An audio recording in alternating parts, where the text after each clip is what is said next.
March 13-ാം തീയതിയിലെ civil service എക്സാമിന് relevant ആയിട്ടുള്ള കുറച്ച് ടോപ്പിക്കുകളാണ് നമ്മൾ നോക്കാൻ വേണ്ടി പോകുന്നുള്ളത്. അതിൽ ആദ്യത്തേത് നമ്മുടെ രാജ്യത്തെ റീറ്റെയിൽ ഇൻഫ്ലേഷൻ ഡാറ്റ പുറത്തേക്ക് വന്നിട്ടുണ്ട്. കഴിഞ്ഞ 7 മാസത്തിലെ ഏറ്റവും കുറഞ്ഞ റീറ്റെയിൽ ഇൻഫ്ലേഷൻ ആണ് കൺസ്യൂമർ പ്രൈസ് ഇൻഡെക്സിന്റെ ഡാറ്റയാണ് പുറത്തേക്ക് വരുന്നതായിട്ടുള്ളത്. അപ്പോൾ ഈ ഗ്രാഫിൽ തന്നെ നമുക്ക് കാണാൻ പറ്റും ഏകദേശം ഒക്ടോബർ 2024 മുതൽ തന്നെ മെല്ലെ മെല്ലെ ഒരു കുറവ് നമുക്ക് കാണാൻ വേണ്ടി പറ്റും. ആ ഒരു കുറവ് നമുക്ക് വളരെ വ്യക്തമായിട്ട് ആ ഒരു ഇൻഫ്ലേഷനിൽ റിഫ്ലക്റ്റഡ് ആയി ഏറ്റവും കുറഞ്ഞ നിരക്കിൽ കാണാൻ വേണ്ടി വരും. അപ്പോൾ ഇതിലെ 2 ലൈൻസ് നിങ്ങൾ കാണുന്നുണ്ടാവും. ഇതിൽ ബ്ലൂ കളർ ലൈനാണ് CPI റീറ്റെയിൽ ഇൻഫ്ലേഷൻ വന്നിട്ടുള്ളത്. അതേസമയത്ത് റെഡ് ലൈൻ എന്ന് പറയുന്നത് കൺസ്യൂമർ പ്രൈസ് ഇൻഡെക്സിലെ ഫുഡ് ഇൻഫ്ലേഷൻ ആണ്. അപ്പോൾ ഈ ഒരു ഫുഡ് ഇൻഫ്ലേഷൻ ആണ് പ്രധാനമായിട്ടും ഈ ഒരു കൺസ്യൂമർ പ്രൈസ് ഇൻഡെക്സിനെ വർദ്ധിപ്പിക്കുന്ന ഒരു കാരണമായിട്ടുണ്ടായിരുന്നത്. അത് കുറഞ്ഞ് ഇപ്പോൾ ഏകദേശം റീറ്റെയിൽ പ്രൈസ് ഇൻഫ്ലേഷനും അതുപോലെ ഫുഡ് ഇൻഫ്ലേഷനും സിമിലർ റേഞ്ചിലേക്ക് വന്നു എന്നുള്ളതാണ് നമ്മൾ മനസ്സിലാക്കേണ്ടതായിട്ടുള്ള കാര്യം. അപ്പോൾ ഇന്ത്യയുടെ retail inflation consumer price index 3.6% കുറഞ്ഞു. കഴിഞ്ഞ 7 മാസത്തിൽ ഏറ്റവും കുറവാണെന്ന് ഓർത്ത് വെക്കുക. ഇതിന്റെ പ്രധാനപ്പെട്ട കാരണം ഫുഡ് പ്രൈസസിൽ ഉണ്ടായിട്ടുള്ള കുറവാണ്. പ്രധാനമായിട്ടും വെജിറ്റബിൾസ്, പൾസസ്, എഗ്സ് തുടങ്ങിയിട്ടുള്ളവയുടെ വിലയിൽ വലിയ വിലക്കുറവാണ് ഉണ്ടായിട്ടുള്ളത്.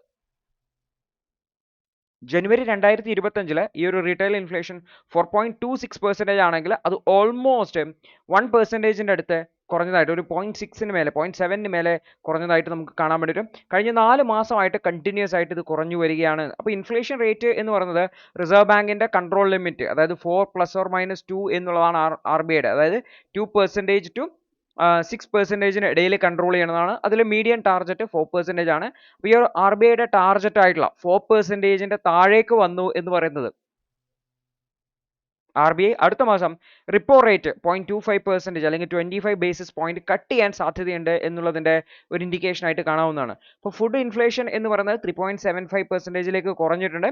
കഴിഞ്ഞ 2 വർഷത്തിലെ ഏറ്റവും കുറവ് ഇൻഫ്ലേഷൻ ആണെന്ന് ഓർത്തു വെക്കാം. അതായത് വെജിറ്റബിൾസിന്റെയും വിലയൊക്കെ കുറയാൻ തുടങ്ങിയതാണ് ഫുഡ് ഇൻഫ്ലേഷൻ കുറയാൻ കാരണം എന്നുള്ളത്. അതേസമയത്ത് വീറ്റിന്റെ വില നോക്കിക്കഴിഞ്ഞാൽ ഗോതമ്പിന്റെ വില 8.8% കുറഞ്ഞിട്ടുണ്ടായിരുന്നു. അതേസമയത്ത് പൾസസിന്റെ വില വീറ്റിന്റെ 8.8% വർദ്ധിച്ചിട്ടുണ്ടായിരുന്നു. പൾസസിന്റെ മറ്റും വില കുറയുകയാണ് ചെയ്തിട്ടുണ്ടായിരുന്നത് എന്നുകൂടി ഓർത്തു വെക്കുക. അർബൻ സൈഡ് ഇൻഫ്ലേഷൻ 3.3%-ഉം റൂറൽ മേഖലയിലെ ഇൻഫ്ലേഷൻ 3.8%-ഉം ആണെന്ന് ഓർത്തു വെക്കുക. ഈവൻ കേരളത്തിലെ ഇൻഫ്ലേഷൻ നോക്കിക്കഴിഞ്ഞാൽ 7.3% ആണെന്ന് ഓർത്തു വെക്കുക. തെലങ്കാനയിൽ 1.3% ആണ് ഇൻഫ്ലേഷൻ ഉള്ളതെന്ന് ഓർത്തു വെക്കുക. അതായത് റീജിയണൽ ആയിട്ടുള്ള വേരിയേഷൻ ഉണ്ട്. ഇതൊരു ആവറേജ് നമ്പേഴ്സ് ആണ്, രാജ്യത്തിന്റെ ആവറേജ് നമ്പേഴ്സ് ആണ് നമ്മൾ ഈ ഡിസ്കസ് ചെയ്യുന്നതെന്നും കൂടി ഓർത്തു വെക്കേണ്ടതായിട്ട്. അപ്പോൾ സ്റ്റേറ്റ് വൈസ് വേരിയേഷൻ ഉണ്ട് ഡ്യൂ ടു ഡിഫറെന്റ് ഫുഡ് പ്രൈസസിലും ഫുഡ് ഉപയോഗിക്കുന്ന ഫുഡ് മെറ്റീരിയൽസിന്റെ വിലയും ഒക്കെയാണ് അതിന് കാരണമായിട്ടുള്ളത് എന്ന് കൂടി ഓർത്തു വെക്കാം. അടുത്തൊരു വാർത്ത എന്ന് വെച്ചാൽ നമ്മുടെ പ്രധാനമന്ത്രി മൗറീഷ്യസ് സന്ദർശിക്കുന്ന കാര്യം നമ്മൾ പറഞ്ഞിരുന്നു. അപ്പോൾ മൗറീഷ്യസ് സന്ദർശിച്ചിട്ട് അദ്ദേഹം ഫ്രീ സെക്യൂർ ഇന്ത്യൻ ഓഷ്യൻ എന്ന് പറയുന്ന പ്രഖ്യാപനം നടത്തുകയും അതുപോലെ തന്നെ ചാഗോസ് ആർക്കിപ്പലാഗോയുടെ മേലെ മൗറീഷ്യസിന്റെ അതോറിറ്റിയെ സപ്പോർട്ട് ചെയ്യുന്ന രീതിയിൽ അദ്ദേഹം പറയുകയും ചെയ്തു എന്നുള്ളതാണ്. അപ്പോൾ പ്രധാനമന്ത്രി free open secure safe Indian ocean എന്നുള്ള പ്രഖ്യാപനമാണ് മൗറീഷ്യസിൽ വിസിറ്റ് നടത്തുമ്പോൾ ചെയ്തിട്ടുണ്ടായിരുന്നത്. അതുപോലെ തന്നെ ഈ ഒരു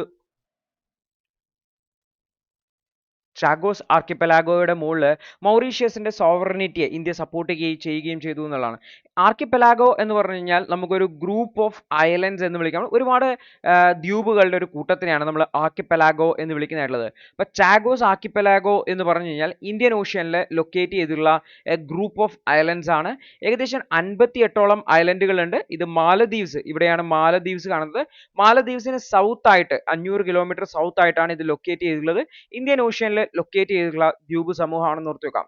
ഇതിന്റെ ഹിസ്റ്ററി നോക്കുകയാണെങ്കിൽ 1715 ഇതിനെ ആദ്യമായിട്ട് കോളനൈസ് ചെയ്യുന്നത് ഫ്രഞ്ച് ആണ്. പിന്നീട് 18ാം സെഞ്ചുറിയിൽ ഫ്രഞ്ചുകാർ ഈ ഒരു ആഫ്രിക്കൻ ലേബേഴ്സിനെ ഇവിടത്തേക്ക് കൊണ്ടുവരികയും അതിനുശേഷം അവരെ കോക്കനട്ട് പ്ലാന്റേഷൻസിൽ വർക്ക് ചെയ്യിപ്പിക്കുകയൊക്കെ ചെയ്തിട്ടുണ്ടായിരുന്നു. എന്നാൽ 1814 ആവുമ്പോൾ UK ബ്രിട്ടന്റെ കൺട്രോളിലേക്ക് ഇത് വരികയും ചെയ്തു. കാരണം ഫ്രാൻസിലെ നെപ്പോളിയൻ ബോണപ്പാർട്ട് തകർന്നതോടെ ഈ ഒരു പ്രദേശത്തിന്റെ കൺട്രോള് UKയുടെ നിയന്ത്രണത്തിലേക്ക് വന്നു. 1965 UK ഇവിടെ ബ്രിട്ടീഷ് ഇന്ത്യൻ ഓഷ്യൻ ടെറിട്ടറി എന്ന പേരിൽ ഈ ഒരു ഏരിയയെ കൺസ്റ്റിറ്റ്യൂട്ട് ചെയ്യുകയും അതിന്റെ സെൻട്രൽ പാർട്ടായിട്ട് ഈ ഒരു ചാഗോസ് ആർക്കിപ്പലാഗോനെ കീപ്പ് ചെയ്യുകയും ചെയ്തു. അപ്പോൾ ഈ ഒരു സമയത്തൊക്കെ തന്നെ മൗറീഷ്യസും ആരുടെ കയ്യിലായിരുന്നു? ബ്രിട്ടന്റെ കയ്യിലായിരുന്നു. അപ്പോൾ അതിന്റെ ഭാഗമായിട്ടാണ് ബ്രിട്ടീഷുകാർ ഈ ഒരു ചാഗോസിനെയും മൗറീഷ്യസിനെയും ഒന്നിച്ചാണ് ഹാൻഡിൽ ചെയ്തിട്ടുണ്ടായിരുന്നത് എന്ന് കൂടി ഓർത്തു വെക്കുന്നുണ്ട്. അതായത് പ്രധാനമായിട്ട് അഡ്മിനിസ്ട്രേറ്റീവ് പർപ്പസിനെ ചാഗോസ് ആർക്കിപ്പലാഗോവും അതുപോലെ മൗറീഷ്യസിനെയും ബ്രിട്ടീഷുകാർ ഒന്നിച്ചാണ് കൺട്രോൾ ചെയ്തിട്ടുണ്ടായിരുന്നത്. 1968 മൗറീഷ്യസിന് ഇൻഡിപെൻഡൻസ് കിട്ടി. അന്ന് ഈ ഒരു ചാഗോ ആർക്കിപ്പലാഗോ ബ്രിട്ടീഷുകാർ അവരുടെ കയ്യിൽ കീപ്പ് ചെയ്യാണ് ചെയ്തത്. അതിന് പകരമായിട്ട് 3 മില്യൺ പൗണ്ട് ആണ് ഈ ബ്രിട്ടീഷുകാർ ചാഗോസ് ആർപ്പിക്കലാഗോക്ക് പകരമായിട്ട് മൗറീഷ്യസിനെ നൽകിയിട്ടുണ്ടായിരുന്നത്. 2019 ഈ ഒരു വിഷയം ഇന്റർനാഷണൽ കോർട്ട് ഓഫ് ജസ്റ്റിസിൽ വരികയും 2021 വന്ന ജഡ്ജ്മെന്റ് പ്രകാരം യുണൈറ്റഡ് കിങ്ഡത്തിന് അൺകണ്ടീഷണലി വിഡ്രോ ചെയ്യണമെന്നും ഈ ഒരു ചാഗോസ് ആർക്കിപ്പലാഗോയുടെ മുകളിൽ ബ്രിട്ടീഷ് ഗവൺമെന്റിന് യാതൊരു തരത്തിലുള്ള അധികാരവും ഇല്ല എന്നുള്ളതാണ് പറഞ്ഞിട്ടുണ്ടായിരുന്നത്. അപ്പോൾ 1965 ഡിറ്റാച്ച്മെന്റ് എന്ന് പറയുന്നത് ഇൻഡിപെൻഡൻസിന് മുന്നേ വന്നിട്ടുള്ള ഒരു സംഭവം ആയതുകൊണ്ട് അത് ഇല്ലീഗൽ ആണ് എന്നുള്ള രീതിയിലാണ് പറഞ്ഞിട്ടുണ്ടായിരുന്നത്. 2024 യുണൈറ്റഡ് കിങ്ഡം ഈ ഒരു ചാഗോസ് ആർക്കിപ്പലാഗോ എന്ന് പുറകോട്ട് പോകാമെന്നും അതിന്റെ സോവറിനിറ്റി മൗറീഷ്യസിന് കൈമാറാമെന്നും പറഞ്ഞിട്ടുണ്ട്. അപ്പോൾ അതിന് ഇന്ത്യയുടെ സപ്പോർട്ട് നൽകുകയാണ് പ്രധാനമന്ത്രി ചെയ്തിട്ടുള്ളത് എന്നുകൂടി ഓർത്തു വയ്ക്കേണ്ടതായിട്ടുണ്ട്.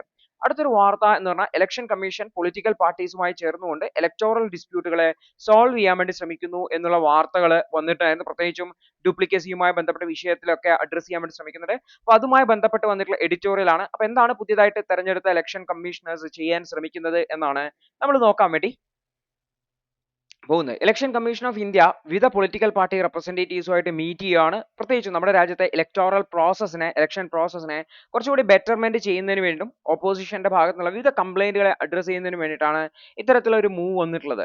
എന്നാൽ വോട്ടേഴ്സിന്റെ രജിസ്ട്രേഷനുമായി ബന്ധപ്പെട്ട് അവരുടെ ടേൺ ഔട്ടുമായി ബന്ധപ്പെട്ട് ഇലക്ഷൻ കണ്ടക്റ്റുമായിട്ട് പലതരത്തിലുള്ള കൺസേൺസ് ഓപ്പോസിഷൻ റേസ് ചെയ്തിട്ടുണ്ടായിരുന്നു എന്ന് ഓർത്ത് വെക്കുക. അപ്പോൾ ഈ ഒരു വിഷയമായിട്ടൊക്കെ സജഷൻസ് നൽകുകയും അതുമായി ബന്ധപ്പെട്ടുള്ള അപ്ഡേറ്റുകൾ കൃത്യമായിട്ടുള്ള ഇടപെടലുകൾ നടത്തുമെന്ന് ഇലക്ഷൻ കമ്മീഷൻ പറയുകയും ചെയ്തിട്ടുണ്ടായിരുന്നു. നേരത്തെ ഇത്തരത്തിലുള്ള കംപ്ലൈന്റുകൾക്ക് വളരെ അഗ്രസീവ്ലി ആണ് ഇലക്ഷൻ കമ്മീഷൻ പ്രതികരിച്ചിരുന്നെങ്കിൽ ഇവിടെ അത്തരത്തിലുള്ള പ്രവൃത്തികൾ ഇലക്ഷൻ കമ്മീഷന് മേലെ വിശ്വാസം പൊളിറ്റിക്കൽ പാർട്ടീസിന് അവയുടെ വിശ്വാസം നഷ്ടപ്പെടുന്ന സാഹചര്യത്തിലേക്ക് പോലും പോയിട്ടുണ്ടായിരുന്നു. അപ്പോൾ political parties election commission biased ആയിട്ട് പ്രവർത്തിക്കുന്നു, ഭരിക്കുന്ന പാർട്ടിക്ക് വേണ്ടി പ്രവർത്തിക്കുന്നു എന്ന രീതിയിലുള്ള ആരോപണങ്ങൾ വരെ ഉന്നയിച്ചിട്ടുണ്ടായിരുന്നു ഓർക്കുക. അതായത് ഇലക്ട്രോണിക് വോട്ടിംഗ് മെഷീൻസിന്റെ മേലെ വരെ ഡൗട്ട് പ്രയോഗിച്ചിട്ടുണ്ടായിരുന്നു. അതേപോലെ തന്നെ ഇലക്ഷൻ കമ്മീഷൻ പ്രത്യേകിച്ചും ഈ ഒരു വോട്ടിംഗ് സിസ്റ്റത്തിന് ഇന്റഗ്രിറ്റിയെ ഒന്നും ഉറപ്പുവരുത്താൻ ശ്രമിക്കുന്നില്ല എന്നുള്ളത് പരാതികളൊക്കെ ഉയർന്നിട്ടുണ്ടായിരുന്നു. എന്നാൽ പുതിയ ഇലക്ഷൻ കമ്മീഷണേഴ്സ് അവർ അധികാരത്തിൽ വന്നതോടെ തന്നെ ഈ ഒരു ക്യാമ്പയിനുമായി ബന്ധപ്പെട്ട റെഗുലേഷൻസ്, ഹേറ്റ് സ്പീച്ചിനെ കൺട്രോൾ ചെയ്യുക, അതുപോലെ ഇലക്ഷന്റെ ടൈമിംഗുമായി ബന്ധപ്പെട്ട വിഷയങ്ങളിലൊക്കെ പൊളിറ്റിക്കൽ പാർട്ടീസുമായിട്ട് ഫീഡ്ബാക്ക് എടുക്കുന്നുണ്ട്. അപ്പോൾ ഇലക്ഷൻ കമ്മീഷന്റെ റോളിനെ കുറച്ചുകൂടി സ്ട്രെങ്തൻ ചെയ്യുക, അതുവഴി നമ്മുടെ രാജ്യത്തിന്റെ ആ ഒരു ട്രാൻസ്പാരന്റ് ആയിട്ടുള്ള അക്കൗണ്ടബിൾ ആയിട്ടുള്ള ഒരു സിസ്റ്റം, അതുപോലെ തന്നെ വോട്ടർ പാർട്ടിസിപ്പേഷൻ ഒക്കെ മെച്ചപ്പെടുത്തുന്നതിന് വേണ്ടിയിട്ട് ഈ ഒരു ട്രാൻസ്പാരന്റ് ആയിട്ടുള്ള സിസ്റ്റം ഡെവലപ്പ് ചെയ്യേണ്ടത് അത്യാവശ്യമാണ്. അതാണ് ഇലക്ഷൻ കമ്മീഷൻ ചെയ്യാൻ ശ്രമിക്കുന്നത്. അപ്പോൾ ഡ്യൂപ്ലിക്കേറ്റ് വോട്ടർ ഐഡിയുമായി ബന്ധപ്പെട്ട ഇഷ്യൂസ് ഉണ്ട്, അതിനെ ആധാറുമായിട്ടൊക്കെ ലിങ്ക് ചെയ്ത് സോൾവ് ചെയ്യാൻ വേണ്ടി ശ്രമിക്കുന്നുണ്ട്. അപ്പോൾ ഇത് മൾട്ടിപ്പിൾ പോളിംഗ് ലൊക്കേഷൻസിൽ ഒരേ ആളെ തന്നെ രജിസ്റ്റർ ചെയ്ത സാഹചര്യങ്ങളൊക്കെയാണ്.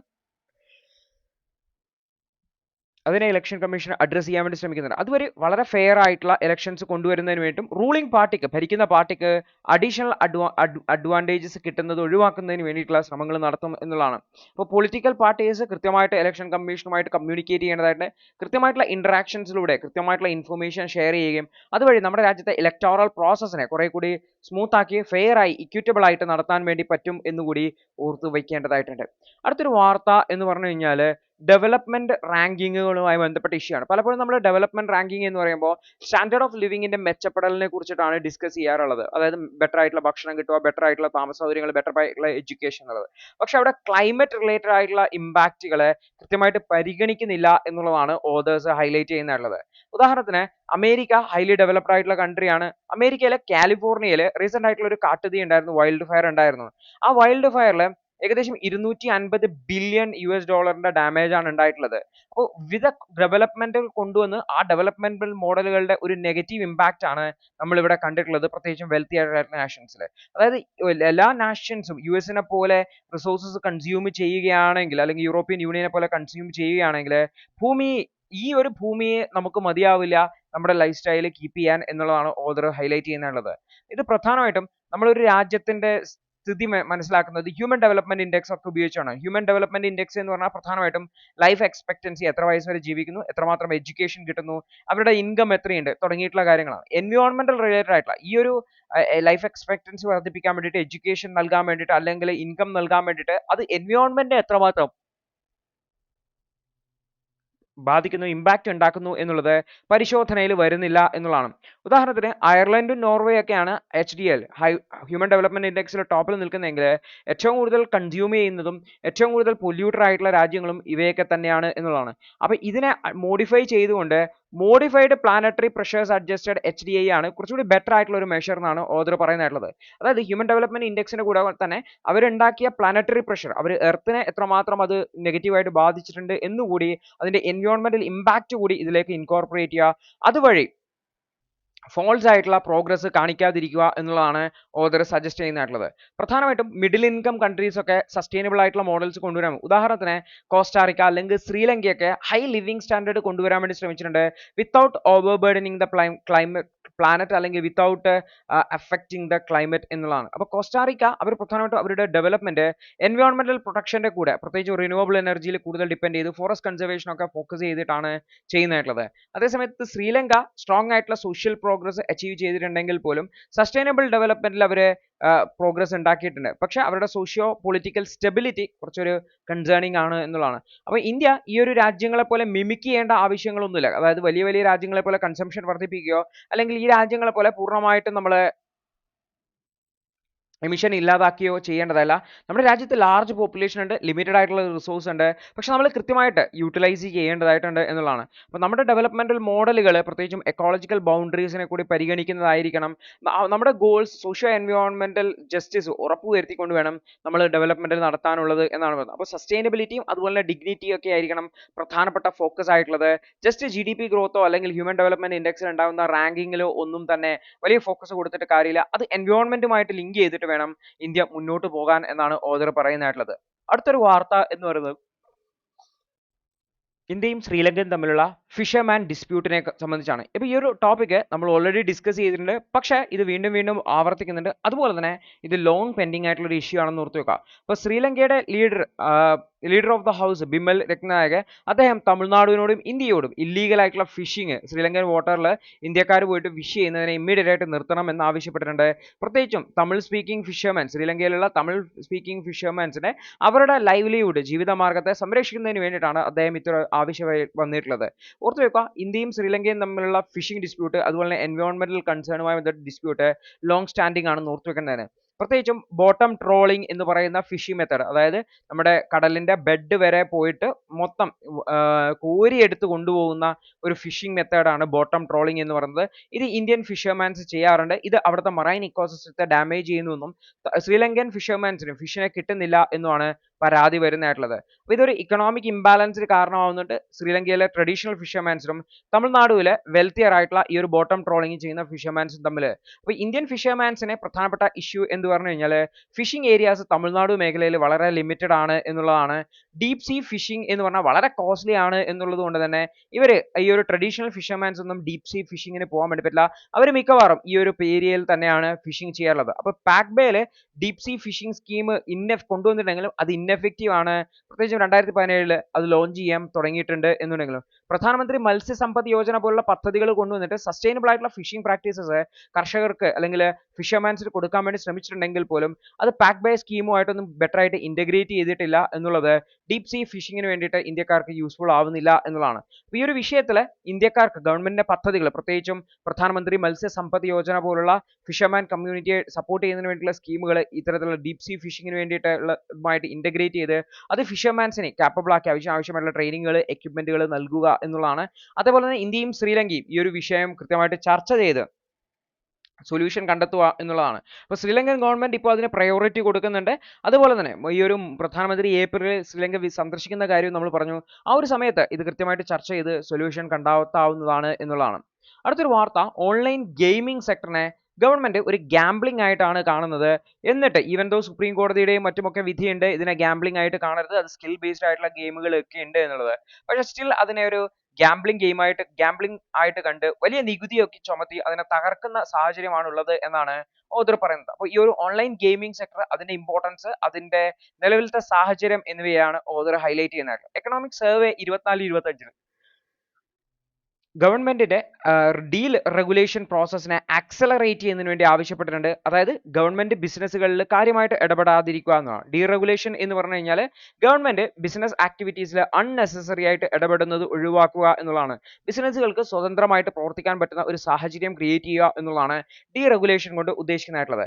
ഈ ഓൺലൈൻ ഗെയിമിംഗ് സെക്ടർ എന്ന് പറഞ്ഞാൽ ഓൺലൈൻ ഗെയിംസുമായി ബന്ധപ്പെട്ട സെക്ടർ എന്ന് പറഞ്ഞാൽ ഒരു ഗ്രോയിങ് സെക്ടർ ആണ്. ഓൺലൈൻ സ്കിൽ ബേസ്ഡ് ഗെയിം എന്ന് പറഞ്ഞാൽ റാപ്പിഡ്ലി എക്സ്പാൻഡിംഗ് ആണ്. സ്റ്റാർട്ടപ്പുകളും മറ്റുമൊക്കെ യൂണിക്കോൺസ് ആയിട്ട് മാറുന്നുണ്ട് ഈ ഒരു മേഖലയിൽ.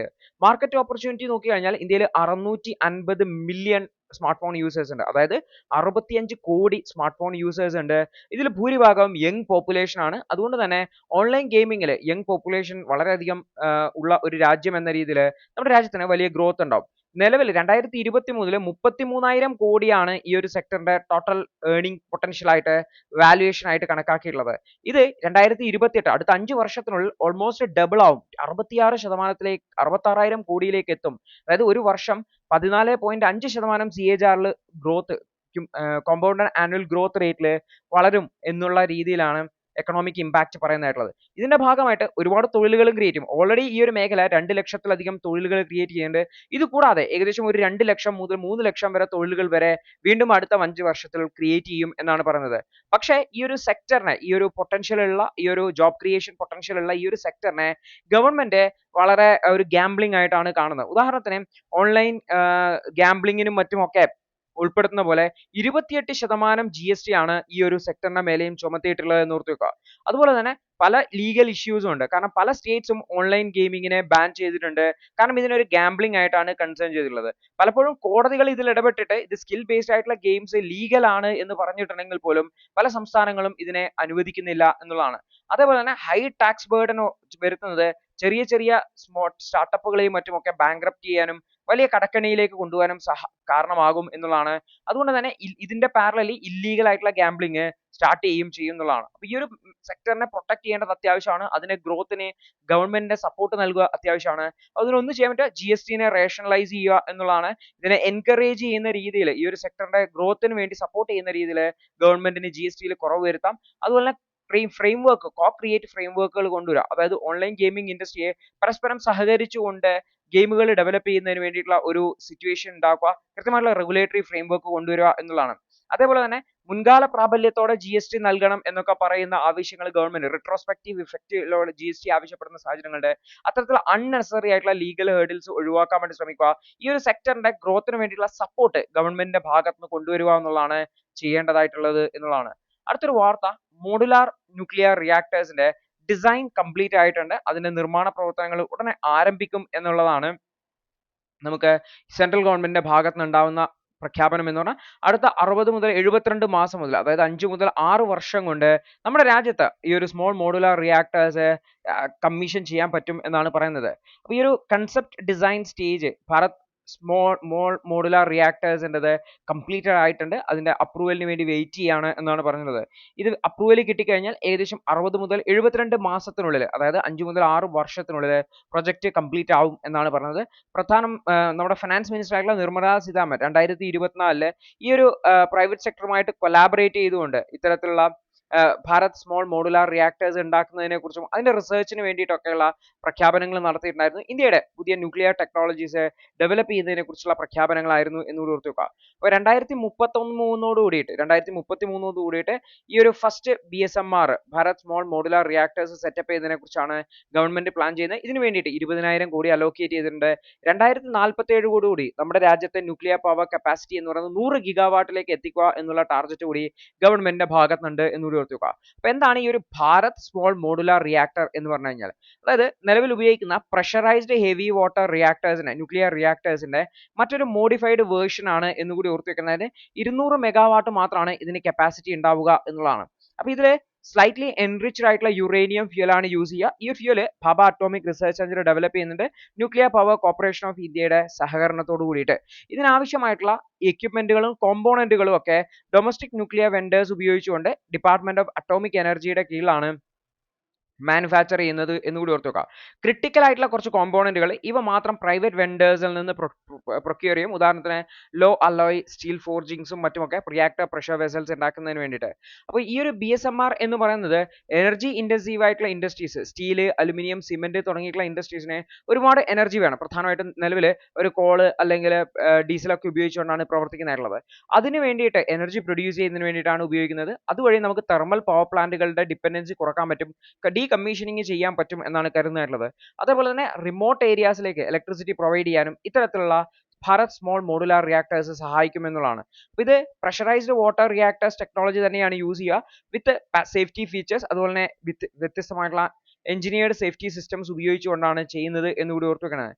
ഇതിൽ യൂസ് ചെയ്ത ഫ്യൂവലിനെ ഇൻസൈറ്റ് തന്നെ അവിടെ തന്നെ സ്റ്റോർ ചെയ്യാൻ വേണ്ടിയിട്ട് ഉള്ള ഹാൻഡിൽ ചെയ്യാൻ വേണ്ടിയിട്ടുള്ള ഫെസിലിറ്റീസും ഇൻക്ലൂഡഡ് ആണ് എന്നുകൂടി ഓർത്തു വയ്ക്കേണ്ടതായിട്ടുണ്ട്. അടുത്തൊരു വാർത്ത എന്ന് വെച്ചാൽ അമൃത് സരോവർ മിഷനെ ഇന്ത്യൻ റെയിൽവേ സപ്പോർട്ട് ചെയ്യുന്നു എന്ന് പറഞ്ഞിട്ടുള്ള വാർത്തയാണ് വന്നിട്ടുള്ളത്. അപ്പോൾ എന്താണ് ഈ ഒരു അമൃത് സരോവർ മിഷൻ, എന്താണ് അതിന്റെ ഇമ്പോർട്ടൻസ്, അതിന് എന്തിനാണ് റെയിൽവേ സപ്പോർട്ട് ചെയ്യുന്നത് എന്ന് നമുക്ക് നോക്കാം. അപ്പോൾ ഇന്ത്യൻ റെയിൽവേസ് ഈ ഒരു അമൃത് സരോവർ മിഷനെ, എന്താ ഈ അമൃത് സരോവർ മിഷൻ എന്ന് വെച്ചാൽ പോണ്ടുകൾ അല്ലെങ്കിൽ തടാകങ്ങൾ നിർമ്മിക്കുന്ന യൂണിയൻ ഗവൺമെന്റിന്റെ ഒരു പദ്ധതിയാണ് വാട്ടർ സ്കാസിറ്റിയെ അഡ്രസ്സ് ചെയ്യാൻ വേണ്ടിയിട്ട്. അപ്പോൾ ഇത് 2022 mission Amrit Sarovar government launch ചെയ്തിട്ടുണ്ടായിരുന്നത്.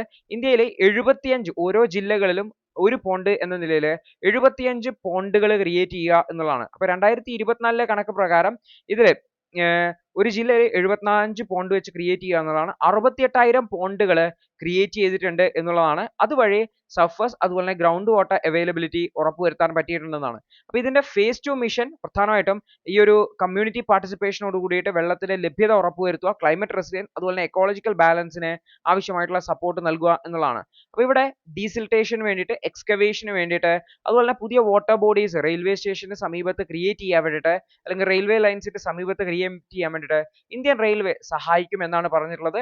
അതിനു വേണ്ടിയിട്ട് ഡിസ്ട്രിക്ട് അതോറിറ്റീസുമായിട്ട് ഇന്ത്യൻ റെയിൽവേ അതോറിറ്റി കൊളാബറേറ്റ് ചെയ്യുകയും സ്യൂട്ടബിൾ സൈറ്റ്സിൽ വാട്ടർ ബോഡീസ് ക്രിയേറ്റ് ചെയ്ത് കൊടുക്കുകയും ചെയ്യും എന്നുള്ളതാണ്. ഈ ഒരു എക്സ്കവേറ്റഡ് ആയിട്ടുള്ള മെറ്റീരിയൽ, അവിടെ നിന്ന് തടാകം പണിയുന്ന സമയത്ത് കുഴിച്ചെടുക്കുന്ന മെറ്റീരിയൽ റെയിൽവേയുടെ എംബാക്ക്മെന്റ്സിന് വേണ്ടിയിട്ട് ഉപയോഗിക്കും. അതായത് റെയിൽ കൺസ്ട്രക്ഷനും മറ്റുമൊക്കെ ആവശ്യമായിട്ടുള്ള മണ്ണായിട്ട് ഇത് ഉപയോഗിക്കും എന്നുള്ളതാണ്. അപ്പോൾ ഇതിനു വേണ്ടിയിട്ട് റെയിൽവേ റൂറൽ ഡെവലപ്മെന്റൽ മിനിസ്ട്രിയുമായിട്ട് കോർഡിനേറ്റ് ചെയ്ത് പ്രവർത്തിക്കും എന്നുള്ളതാണ് വാർത്തയിൽ വന്നിട്ടുള്ളത് എന്നുകൂടി ഓർത്തു വെക്കേണ്ടതായിട്ട്. അടുത്തൊരു വാർത്ത എന്ന് പറഞ്ഞു കഴിഞ്ഞാൽ ആപ്പാർ ID സിസ്റ്റവുമായി ബന്ധമാണ്. സ്കൂൾ വിദ്യാർത്ഥികൾക്ക് വേണ്ടിയിട്ടുള്ള ഒരു ID സിസ്റ്റമാണ് ആപ്പാർ എന്ന് വിളിക്കുന്നതായിട്ടുള്ളത്. പക്ഷേ ഇത് നിർബന്ധിതമായിട്ട് നടപ്പിലാക്കുന്നു, ആധാറുമായിട്ടൊക്കെ ലിങ്ക് ചെയ്ത് നിർബന്ധിതമായി നടപ്പിലാക്കുമ്പോൾ പലതരത്തിലുള്ള കൺസേൺസ് ഡെവലപ്പ് ചെയ്യുന്നു എന്നാണ് വാർത്തയിൽ പറയുന്നതായിട്ടുള്ളത്. അപ്പോൾ നമുക്ക് നോക്കാം എന്താണ് ഈ ഒരു ആപ്പാർ ID സിസ്റ്റം എന്ന് പറഞ്ഞു കഴിഞ്ഞാൽ. വൺ നാഷൻ വൺ ID എന്ന പ്രഖ്യാപനത്തോടു കൂടിയാണ് education ministry automated permanent academic account registry APAAR ID കൊണ്ടുവന്നിട്ടുള്ളത്. സ്കൂൾ സ്റ്റുഡൻസിന് വേണ്ടിയിട്ടാണ് ഇത് കൊണ്ടുവന്നിരിക്കുന്നതെന്നും കൂടി ഓർത്തു വെക്കേണ്ടതാണ്. അപ്പോൾ ആപ്പാറിൽ എൻറോൾ ചെയ്യുക എന്നുള്ളത് വോളണ്ടറി ആണ് എന്ന് കൂടി ഓർത്തു വെക്കേണ്ടതാണ്. നമുക്ക് താല്പര്യം ഉണ്ടെങ്കിൽ മാത്രം എൻറോൾ ചെയ്താൽ മതി. പക്ഷേ CBSE സ്കൂളുകളെല്ലാം തന്നെ 100% എൻറോൾമെന്റ് ചെയ്യും എന്നാണ് പറഞ്ഞിട്ടുള്ളത്. അതുകൊണ്ട് തന്നെ പല പാരന്റ്സിനും ഇഷ്യൂസ് വരുന്നുണ്ട്. കാരണം ആപ്പാറിൽ എന്താ ചെയ്യുന്നത് വെച്ചാൽ ആധാറുമായിട്ടാണ് ലിങ്ക് ചെയ്യുന്നത്. പലപ്പോഴും കുട്ടിയുടെ പേര് സ്കൂൾ റെക്കോർഡ് പ്രകാരം ആധാറിലും തമ്മിൽ ചെറിയ മിസ്മാച്ചുകൾ ഉണ്ടെങ്കിൽ പോലും ഇത് റിജക്റ്റഡ് ആവുന്ന സാഹചര്യമാണ്. അതേപോലെ തന്നെ ആപ്പാർ സിസ്റ്റത്തിലെ ഡാറ്റ പ്രൈവസിയുമായി ബന്ധപ്പെട്ട കൺസേൺസും അതുപോലെ തന്നെ ലീഗൽ സേഫ് ഗാർഡും, ഡാറ്റാസ് നഷ്ടപ്പെട്ടു കഴിഞ്ഞാൽ അതിനുള്ള സംരക്ഷണവുമായി ബന്ധപ്പെട്ട കാര്യങ്ങളിലൊക്കെ ചെറിയ കൺസേൺസ് ഉണ്ട് എന്ന് കൂടി ഓർത്തു വെക്കുന്നത്. പല അഡ്വക്കസി ഗ്രൂപ്പുകൾ, ഉദാഹരണത്തിന് ഇന്റർനെറ്റ് ഫ്രീഡം ഫൗണ്ടേഷൻ ഒക്കെ ഈ മാൻഡേറ്ററി എൻറോൾമെന്റിനെ എതിർക്കുന്നുണ്ടെന്ന് ഓർത്തു വെക്കുക. ഓൾറെഡി ഓർത്തു വെക്കുക മാൻഡേറ്ററി എൻറോൾമെന്റ് അല്ല, പക്ഷേ സ്കൂളുകൾ അത്തരത്തിൽ ചെയ്യുന്നതാണ് എന്നുള്ളതാണ്. അപ്പോൾ ലീഗൽ ഫോമിൽ പാരന്റ്സ് എന്നോട് ഇൻഫോം ചെയ്യുന്നുണ്ട് ആപ്പാർ ഈസ് നോട്ട് മാൻഡേറ്ററി എന്നുള്ളത്. പക്ഷെ ഉത്തർപ്രദേശ് ഒഫീഷ്യൽസ് അവർ ആപ്പാർ യൂസ് ചെയ്യുന്നുണ്ട് സ്കൂൾ റെക്കോർഡുകളും മറ്റുമൊക്കെ വെരിഫൈ ചെയ്യാൻ വേണ്ടിയിട്ട്. ഇത് സ്വാഭാവികമായിട്ടും ഈ ഒരു അക്കൗണ്ടബിലിറ്റി അല്ലെങ്കിൽ ഡിസ്ക്രിപ്പൻസിനെ അഡ്രസ്സ് ചെയ്യാൻ വേണ്ടിയിട്ട് ഉപയോഗിക്കുന്നതാണ്. മദ്രസാസ്, ഉദാഹരണത്തിന് ബറൈച്ചിലുള്ള മദ്രസാസ് ഫേസ് ഡി റെക്കഗ്നൈസേഷൻ ചെയ്യാത്ത ഒരു സ്റ്റുഡൻസിനെ എൻറോൾ ചെയ്യാത്തത് കൊണ്ട് അവർക്ക് ഈ ഒരു ഇഷ്യൂസ് നേരിട്ടുണ്ടായിരുന്നു എന്ന് ഓർത്തുക. ഓർത്തു വെക്കേണ്ട കാര്യം ആധാറുമായിട്ട് ലിങ്ക് ചെയ്യുക എന്നുള്ളത് മാൻഡേറ്ററി അല്ല എന്നുള്ളത്, പ്രത്യേകിച്ച് ബേസിക് എഡ്യൂക്കേഷൻ ലഭിക്കുന്നതിന് വേണ്ടി ആധാറുമായിട്ട് ലിങ്ക് ചെയ്യുന്നത് മാൻഡേറ്ററി അല്ല എന്ന് സുപ്രീം കോടതി ഓൾറെഡി പറഞ്ഞത്. അതായത് ആധാറുമായിട്ട് ലിങ്ക് ചെയ്യുന്നില്ല സ്കൂൾ റെക്കോർഡ്സ് എന്നുള്ളത് കൊണ്ട് അവർക്ക് വിദ്യാഭ്യാസം കൊടുക്കാതിരിക്കാൻ പറ്റില്ല എന്ന് സുപ്രീം കോടതി വളരെ വ്യക്തമായിട്ട് പറഞ്ഞിട്ടുണ്ട്. പക്ഷേ പാരന്റ്സ് പലപ്പോഴും ഈ ഒരു പൊട്ടൻഷ്യൽ ആയിട്ടുള്ള ഈ ഒരു നിർബന്ധിതമായിട്ടുള്ള സാഹചര്യങ്ങൾ, അതുപോലെ തന്നെ എഡ്യൂക്കേഷണൽ ബെനിഫിറ്റുകൾ നഷ്ടപ്പെടുന്നത്, ഉദാഹരണത്തിന് വിവിധ സ്കോളർഷിപ്പുകളും മറ്റുമൊന്നും ആധാർ ലിങ്ക് ചെയ്തില്ലെങ്കിൽ കിട്ടത്തില്ല, അതുമായി ബന്ധപ്പെട്ട കൺസേൺസ് പറയുന്നുണ്ട് എന്ന് കൂടി ഓർത്തു വെക്കേണ്ടതായിട്ടുണ്ട്. അടുത്തത് ഇന്ത്യയുടെ ഇൻഡസ്ട്രിയൽ ഔട്ട്പുട്ട് ഗ്രോത്ത് ഡാറ്റ പുറത്തേക്ക് വന്നിട്ടുണ്ട്. 8 മാസത്തെ ഹൈ 5% എത്തിയിട്ടുള്ളത്. ഈ ഒരു ഗ്രാഫിൽ കണ്ടു കഴിഞ്ഞാൽ ഈ ഒരു വി ഷേപ്ഡ് റിക്കവറി, വി എന്ന് പറയുന്നത് നമ്മുടെ COVID-19 സമയത്തിന്റെ ഒരു ഇമ്പാക്റ്റ് ഒക്കെ ആയിരുന്നു. അതിനുശേഷം നമ്മൾ നോക്കിക്കഴിഞ്ഞാൽ ഇൻഡെക്സ് ഓഫ് ഇൻഡസ്ട്രിയൽ പ്രൊഡക്ഷൻ നമ്മൾ നോക്കിക്കഴിഞ്ഞാൽ ഓഗസ്റ്റ് മാസത്തിൽ ഒരു ഡ്രോപ്പ് ഉണ്ടായി, അതിനുശേഷം മെല്ലെ മെല്ലെ കയറി വരുന്നത് നമുക്ക് കാണാൻ വേണ്ടി പറ്റും എന്നുള്ളതാണ്. അപ്പം നമ്മൾ നോക്കിക്കഴിഞ്ഞാൽ ഇൻഡസ്ട്രിയൽ ഔട്ട്പുട്ട് ഗ്രോത്ത് ജാനുവരിയിൽ 5% ഇൻക്രീസ് ചെയ്തിട്ടുണ്ട്. കഴിഞ്ഞ 8 മാസത്തിൽ ഏറ്റവും ഹയസ്റ്റ് ആണ്. മാനുഫാക്ചറിംഗ് മൈനിങ് സെക്ടറും നന്നായിട്ട് വർദ്ധിച്ചിട്ടുണ്ട്. മാനുഫാക്ചറിംഗ് സെക്ടർ 5.5%, മൈനിങ് സെക്ടർ 4.4%ന്റെയും ഗ്രോത്ത് ഉണ്ട്. ഇലക്ട്രിസിറ്റി സെക്ടറിലാണ് ചെറിയൊരു സ്ലോ ഡൗൺ ഉണ്ടായിട്ടുള്ളത് എന്ന് കൂടി ഓർത്ത് വെക്കണം. പ്രൈമറി ഗുഡ്സ് വർദ്ധിച്ചിട്ടുണ്ട്. 3.8%ൽ നിന്ന് 5.5%ലേക്ക് വർദ്ധിച്ചിട്ടുണ്ട്. കൺസ്യൂമർ ഗുഡ് സെക്ടറിലും ഔട്ട്പുട്ട് ഗ്രോത്ത് ഉണ്ടായിട്ടുണ്ട്. 2.6%ലേക്ക് വർദ്ധിച്ചിട്ടുണ്ടെന്ന് ഓർത്ത് വെക്കുക. കൺസ്യൂമർ ഡ്യൂറബിൾസ് സ്ലോ റേറ്റ് ആണ്. 7.2% ഉണ്ടായിരുന്നത് 8.3%ലേക്കുള്ള വർധനവ് മാത്രമേ ഉള്ളൂ. അപ്പോൾ എക്കണോമിസ്റ്റുകൾ ഒരു full year index of industrial production growth 5 മുതൽ 5.5% വരെയാണ് പ്രൊജക്റ്റ് ചെയ്യുന്നത്. ഈ ഒരു ട്രെൻഡ് കണ്ടിന്യൂ ചെയ്യുകയാണ് എന്നുകൂടി ഓർത്തു വെക്കേണ്ടതായിട്ടുണ്ട്. അടുത്തൊരു വാർത്ത, നോർത്ത് സീയിലെ UK പോലീസ് അവിടുത്തെ ഒരു ഷിപ്പിന്റെ ക്യാപ്റ്റനെ അറസ്റ്റ് ചെയ്തു എന്ന് പറഞ്ഞിട്ടുള്ള വാർത്തയാണ്. പ്രത്യേകിച്ചും മാസീവ് ഫയർ ഉണ്ടായി, അതിലൊരു ക്രൂ മെമ്പർ മിസ്സിംഗ് ഉണ്ട്, അദ്ദേഹം മരണപ്പെട്ടു എന്നൊക്കെ കരുതി തുടങ്ങിയവുമായി ബന്ധപ്പെട്ട കുറച്ച് ഇഷ്യൂസ് ആണ്. അപ്പോൾ ആ ഒരു തീ പിടിച്ചതുമായി ബന്ധപ്പെട്ടിട്ടുള്ള വിഷയവുമായി ബന്ധപ്പെട്ടാണ് അറസ്റ്റിംഗ് ഒക്കെ നടന്നത്. ഈ ഒരു വിഷയം നടന്നത് നോർത്ത് സീയിലാണ് എന്നുള്ളത് കൊണ്ട് തന്നെ നോർത്ത് സീയുമായി ബന്ധപ്പെട്ട ഡീറ്റെയിൽസ് ആണ് നമ്മൾ നോക്കാൻ വേണ്ടി പോകുന്നത്. അപ്പോൾ നോർത്ത് സീ എന്ന് പറയുന്നതായിട്ടുള്ളത് നിങ്ങൾക്ക് മാപ്പിൽ നോക്കി കഴിഞ്ഞാൽ അറ്റ്ലാന്റിക് ഓഷ്യന്റെ ഭാഗമായിട്ടുള്ള ഒരു മാപ്പ് സീ ആണ് കാണാൻ പറ്റും. നോർത്ത് സീ, ഒരു സൈഡിൽ UK ബ്രിട്ടനെ കാണാൻ വേണ്ടി പറ്റും, മറ്റൊരു സൈഡിൽ നിങ്ങൾക്ക് നോർവേനെ കാണാൻ പറ്റും. അതിന് താഴെ സ്വീഡൻ ഉണ്ട്, ഡെൻമാർക്ക് ഉണ്ട്, അതുപോലെ തന്നെ ഇവിടെ നെതർലാൻഡ്സ് ഉണ്ട്, ഇവിടെ ജർമ്മനി ഉണ്ട്, ഇവിടെ ബെൽജിയം ഉണ്ട്, ഇവിടെ ഫ്രാൻസ് ഉണ്ട് എന്ന് കാണാൻ വേണ്ടി പറ്റും. അപ്പോൾ ഇവിടെ നമ്മൾ നോക്കി കഴിഞ്ഞാൽ വളരെ ഷാലോ ആയിട്ടുള്ള, അധികം ആഴമൊന്നും ഇല്ലാത്ത north eastern arm of the Atlantic ocean ആണ് നോർത്ത് സീ എന്ന് വിളിക്കുന്നത്.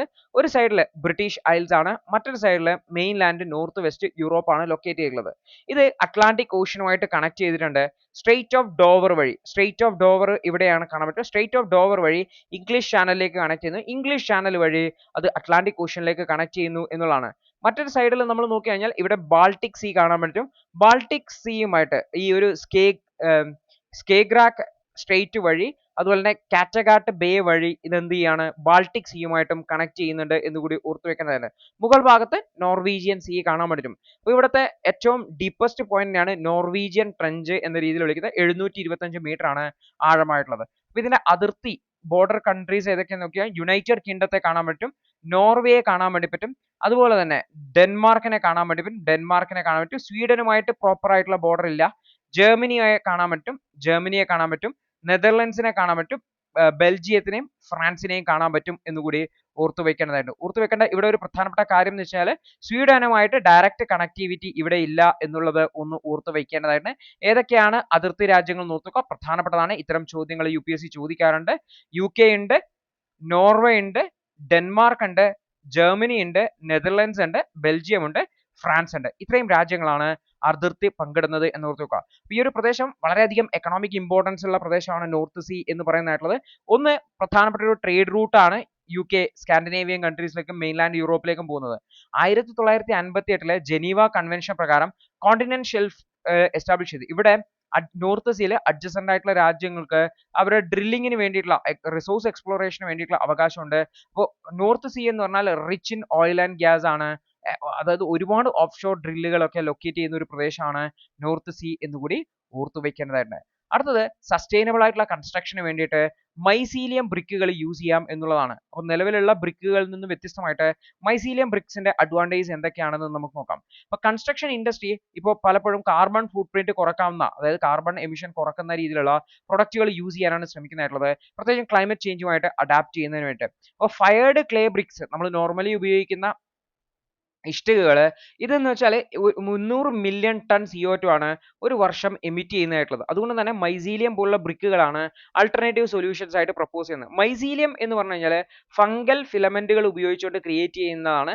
ഹസ്ക്, സോഡസ്റ്റ്, സ്പോർസ് ഒക്കെ ഉപയോഗിച്ചുകൊണ്ടാണ് ഇത് ഉണ്ടാക്കുന്നത്. ഇത് ബയോഡീഗ്രേഡബിൾ ആണ്, ഫയർ റെസിസ്റ്റന്റ് ആണ്, അതുപോലെ തന്നെ ഇൻസുലേഷൻ പ്രോപ്പർട്ടീസ് ഉള്ള, അതായത് ഹീറ്റിനെ ഒന്നും ട്രാൻസ്ഫർ ചെയ്യാത്ത ഇൻസുലേഷൻ പ്രോപ്പർട്ടീസ് ഉള്ള മെറ്റീരിയൽ ആണെന്ന് ഓർത്തുകൊടുത്തതാണ്. മൈസീലിയം ബ്രിക്കുകൾ വളരെ ലൈറ്റ് വെയിറ്റ് ആണ്, നല്ല ഇൻസുലേറ്റേഴ്സ് ആണ്. അതുകൊണ്ട് തന്നെ കൺസ്ട്രക്ഷനിലല്ലാതെ ഫിൽറ്റേഴ്സ് ഉണ്ടാക്കാനും സ്പോർട്സ് എക്യുപ്മെന്റുകൾ ഉണ്ടാക്കാനും സർക്യൂട്ട് ബോർഡുകളൊക്കെ ഉണ്ടാക്കാൻ വേണ്ടിയിട്ട് മൈസീലിയം ബ്രിക്കുകൾ യൂസ് ചെയ്യാറുണ്ട്. പക്ഷേ ഇതിന് ഒരുപാട് ലിമിറ്റേഷൻസ് ഉണ്ട്. കോൺക്രീറ്റിന്റെ അത്ര സ്ട്രെങ്ത് ഇല്ല. ഇത് മോയ്സ്ചർ, അന്തരീക്ഷത്തിലെ ജലാംശത്തെ അബ്സോർബ് ചെയ്യും, അതുപോലെ ബയോഡീഗ്രേഡ് ചെയ്യും, കാരണം ബയോളജിക്കൽ മെറ്റീരിയൽ ആണ്, മെല്ലെ മെല്ലെ ഡീഗ്രേഡ് ചെയ്യും. അതുപോലെ മാസ് പ്രൊഡക്ഷൻ ചെയ്യുക എന്ന് പറയുന്നത് അത്ര പോസിബിൾ അല്ല, അതിനുള്ള ഇൻഫ്രാസ്ട്രക്ചേഴ്സ് ഇല്ല എന്നുള്ളതാണ്. എങ്കിലും മൈസീലിയം ബ്രിക്കുകൾ വളരെയധികം ഫയർ റെസിസ്റ്റന്റ് ആണ് എന്നുള്ളത് പ്രത്യേകിച്ചും ഹൈ ടെമ്പറേച്ചർ ആപ്ലിക്കേഷൻസ് ഉപയോഗിക്കാൻ പറ്റും. പക്ഷെ ഓർത്ത് വെക്കുക, ഒരുപാട് സമയം ഹീറ്റിന് എക്സ്പോഷർ ആയി കഴിഞ്ഞാൽ മൈസീലിയം ബ്രിക്സും ഫെയിലിയർ ആയി പോകും, തീ പിടിക്കും എന്നുകൂടി ഓർത്ത് വെക്കാൻ തന്നെ. അതേ സമയത്ത് മോയ്സ്ചേഴ്സിന് വൾണറബിൾ ആണ്, അതായത് അന്തരീക്ഷത്തിൽ ആർദ്രത പിടിച്ച പ്രശ്നങ്ങളുണ്ടാവും. അതുപോലെ തന്നെ ടെർമൈൻസ് ചെതലുകളും ഇതിനെ ആക്രമിക്കും എന്നുകൂടി ഓർത്ത് വെക്കുക. പക്ഷേ ഈ ഒരു മൈസീലിയം ബ്രിക്കുകളെ നമ്മൾ UV കോട്ടിങ്സ് ഒക്കെ നൽകുകയാണെന്നുണ്ടെങ്കിൽ, അതുപോലെ ഫ്ലെയിം റിട്ടാർഡൻസ് ഒക്കെ ഉപയോഗിച്ച് ട്രീറ്റ് ചെയ്യുകയാണെങ്കിൽ ഈ ഇഷ്യൂസിനെ ഓവർകം ചെയ്യാൻ വേണ്ടി പറ്റും. അപ്പോൾ ഇതുമായി ബന്ധപ്പെട്ട കൺസ്യൂമർ അക്സെപ്റ്റൻസ് പ്രധാനപ്പെട്ട ഇമ്പോർട്ടന്റ് ആണ്. അതേപോലെ തന്നെ ഇതിൽ റിസർച്ച് റിലേറ്റഡ് ആയിട്ടുള്ള ഇൻവെസ്റ്റ്മെന്റുകളും കൂടുതൽ നടത്തേണ്ടത്. മൈസീലിയം ബ്രിക്കുകളെ കുറച്ചുകൂടി കോമ്പറ്റീറ്റീവ്, അതുപോലെ തന്നെ ട്രഡീഷണൽ ക്ലേ ബ്രിക്കുകൾക്ക് പകരം ഉപയോഗിക്കുന്ന ഒരു ലെവലിലേക്ക് ഉയർത്തി കൊണ്ടുവരുന്നതിന് വേണ്ടിയിട്ട്. പക്ഷേ സസ്റ്റൈനബിൾ ആയിട്ടുള്ള മെറ്റീരിയൽസിന് മേലെ കൂടുതൽ റിസർച്ചുകൾ നടക്കുന്നത് കൊണ്ട് തന്നെ ഇത്തരത്തിലുള്ള മൈസീലിയം ബ്രിക്കുകളുടെയും മറ്റുമൊക്കെ ഡിമാൻഡ് വരും കാലങ്ങളിൽ വർദ്ധിച്ചു വരും എന്ന് നമുക്ക് കാണാൻ വേണ്ടി പറ്റും എന്നുള്ളതാണ്. അടുത്തൊരു വാർത്ത എന്ന് പറഞ്ഞു കഴിഞ്ഞാൽ ഉക്രൈനും റഷ്യയും തമ്മിലുള്ള സീസ് ഫയർ പ്രഖ്യാപിച്ചു, 30 ഡേ ആണ്. ഈ ഒരു സമയത്ത് റഷ്യ സമാധാനം പുനഃസ്ഥാപിക്കാൻ വേണ്ടിയിട്ടുള്ള ശ്രമങ്ങൾ നടത്തണം, അതിനാവശ്യമായിട്ടുള്ള ചർച്ചകൾ നടത്തി പ്രശ്നങ്ങൾ സോൾവ് ചെയ്യണം എന്ന് പറഞ്ഞിട്ടുള്ള എഡിറ്റോറിയലാണ്. അപ്പോൾ ഈ ഒരു ടോപ്പിക് നമ്മൾ ഓൾറെഡി ഡിസ്കസ് ചെയ്തുകൊണ്ട് വീണ്ടും ആവർത്തിക്കുന്നില്ല. ഈ ഒരു അതിർത്തി തർക്കങ്ങളും മറ്റുമൊക്കെ പരിഹരിച്ച് മുന്നോട്ട് പോകണം എന്നാണ് ഓതർ പറയുന്നതായിട്ടുള്ളത്. അടുത്തത് Q3 GDP ഡാറ്റ പബ്ലിഷ് ചെയ്തു. ആ ഒരു GDP ഡാറ്റ ഇന്ത്യയുടെ ഗ്രോത്തിനെ സംബന്ധിച്ച് എന്താണ് പറയുന്നതെന്നാണ് ഇവിടെ ഓതേഴ്സ് ഹൈലൈറ്റ് ചെയ്യുന്നത്. ഓൾറെഡി ഈ ഒരു ടോപ്പിക് നമ്മൾ പല പ്രാവശ്യം ഡിസ്കസ് ചെയ്തിട്ടുണ്ടായിരുന്നു. GDP ഗ്രോത്ത് റേറ്റുമായി ബന്ധപ്പെട്ട Q3 ഗ്രോത്ത് റേറ്റ് ആണ്. അതുകൊണ്ട് തന്നെ വീണ്ടും അത് ആവർത്തിക്കുന്നില്ല. ഇത്രയും ടോപ്പിക്കുകളാണ് ഇന്നേ ദിവസം ഡിസ്കഷൻ ആയിട്ട് ഉണ്ടായിരുന്നത്. അപ്പോൾ നമുക്ക് അടുത്ത ദിവസം കൂടുതൽ ടോപ്പിക്കുകളുമായിട്ട് കാണാം. അതുവരെ good bye, all the best.